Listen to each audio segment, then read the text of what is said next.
দাবী জনাই আহিছোঁ যে আমাক মাননি সলনি মজুৰি লাগে। আমি এই 50 বছৰ অতিক্ৰম কৰিলে আমাৰ ICDS আঁচনিয়ে, গতিকে এই 50 বছৰ অতিক্ৰম কৰাৰ পিছতো আমাক নিয়মীয়াকৰণ নকৰিলে।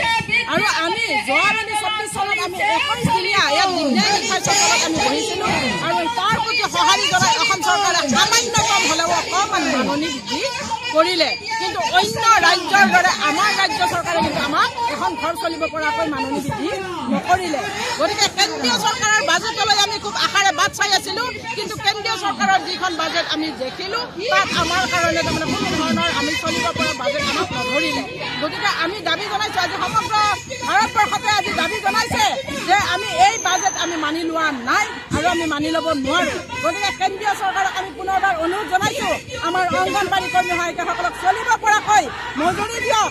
আৰু আমি যিহেতু আমি চৰকাৰৰ বিভিন্ন কামত আমি সহায় সহযোগিতা আগবঢ়াই আছোঁ, চৰকাৰী কামত আমাক খটুৱাইছে, গতিকে আমাক নিয়মীয়াকৰণ কৰিব লাগে।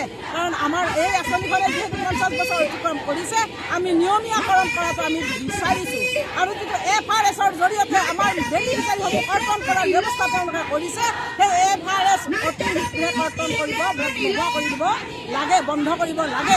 কাৰণ আমাৰ FRSৰ জৰিয়তে আমাৰ বহু বেনিফিচিয়াৰী তেওঁলোকে কমাই আহিছে আৰু এই বেনিফিচিয়াৰী কমোৱাৰ যিটো তেওঁলোকে পদক্ষেপ লৈছে, এই পদক্ষেপত কিন্তু আমি ক্ষুব্ধ হৈছোঁ আৰু আমি মানি ল'ব পৰা নাই। গতিকে আমি পুনৰ আকৌ আন্দোলনৰ পথ ল'বলগীয়া হ'ল, তেওঁলোকে আমাক বাধ্য কৰালে।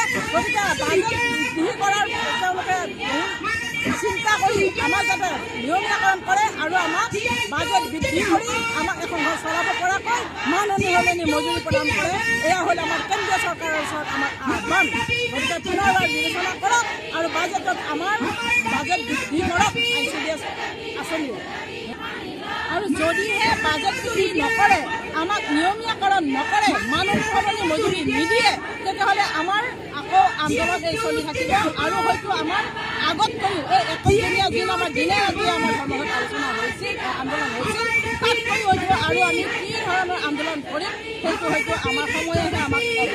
গতিকে আমাৰ অংগনবাড়ী কৰ্মী সহায়িকাসকল সঁচাকৈয়ে বৰ ক্ষোভত আছে, দুখত আছে। গতিকে চৰকাৰে এবাৰ বিবেচনা কৰিবলৈ আমি অনুৰোধ জনাইছোঁ আৰু এই আন্দোলনৰ জৰিয়তে আমি আহ্বান জনাইছোঁ, তেওঁলোকে আমাৰ বাজেটত আমাক বৃদ্ধি কৰক আৰু আমাক চলিব পৰাকৈ মজুৰি দিয়ক।